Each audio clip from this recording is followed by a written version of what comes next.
Pete Hendricks here. Our new soap base is named after legendary rodeo bull Red Rock. In 309 ounce, he was never ridden in his professional career. Not only that, he was a gentleman, having been raised with kids. Once he bucked you off, he would be nice to you. So, let's get to shave soap. Our new base will give you great results with 1 ounce of water and 1/4 teaspoon of soap, or 1 gram of soap. And so I'm going to show you easy ways to measure that amount. So in just a moment, I'm going to bring those measuring spoons over into the view, and you'll see that these are measuring spoons that are they're longer and shallower as opposed to deeper and rounder.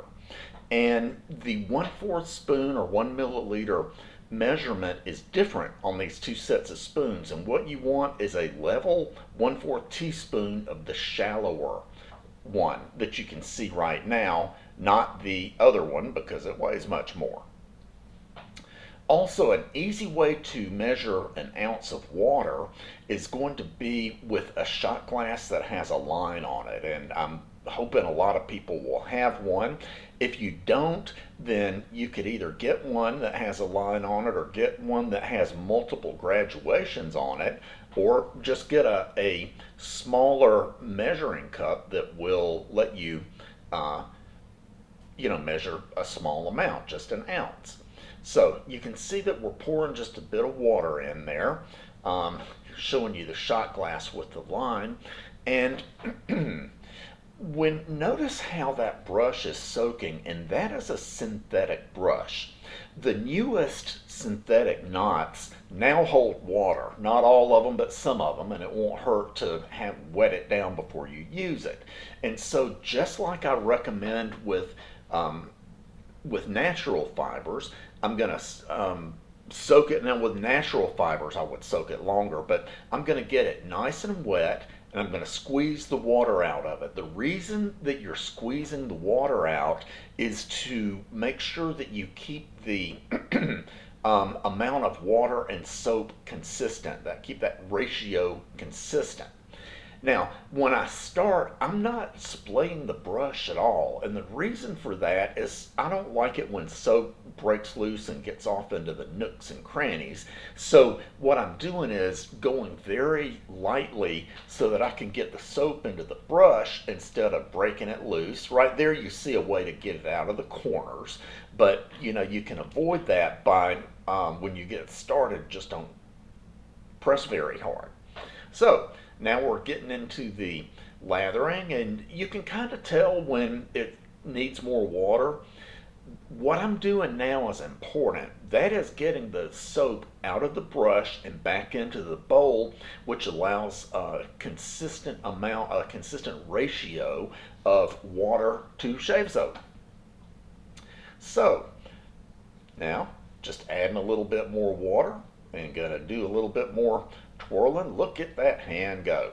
And finally, I'm putting the last of it. You add the water slowly, maybe either 3 or 4 different times you add the water. When it's really wet like that, I'm going to start out slow so that I'm not slopping water all over everywhere. Again, I get the soap out of the brush and into the bowl so that I can work it. And here we go. Now, with this soap, it's slightly better than the last base that we had. We had to change bases because the ingredients, some of the ingredients on the last base just became so expensive they were not able to be used. So we had to make a change. The last base was great. This base is great. This one, what makes it a little bit better is you do get a little bit more density to the lather than with the last one. So look at getting it all lathered. What else do I want to make sure to tell you? With our soap, you want to have it will have a nice shine to it, which you can't see very well in the video. With our soap, what you want to do is you want to add water until adding any more water will cause it to fall. It won't stay on the brush, it won't stay on your face, it won't stay on the razor, and so that you don't have to find out where that is, I've done it for you. If you use a gram of soap and an ounce of water, you'll be good. So with a new base, you know the you never know when it goes into production if there will be some issues. I don't expect issues. If you have any, please let me know. If it comes down to it, we can always adjust the formula a little bit. There are several different things that we could do if we need. I don't think, we tested it pretty well. I don't think that will be a case. And what I was doing right here in the video is reminding you that it's a 1 gram or 1/4 teaspoon from the longer, flatter measuring spoons and 1 ounce of water. And I've showed you the shot glass. So I'm excited about this. Opulence Harbinger, which launches tomorrow, has it. Thank you so very, very much.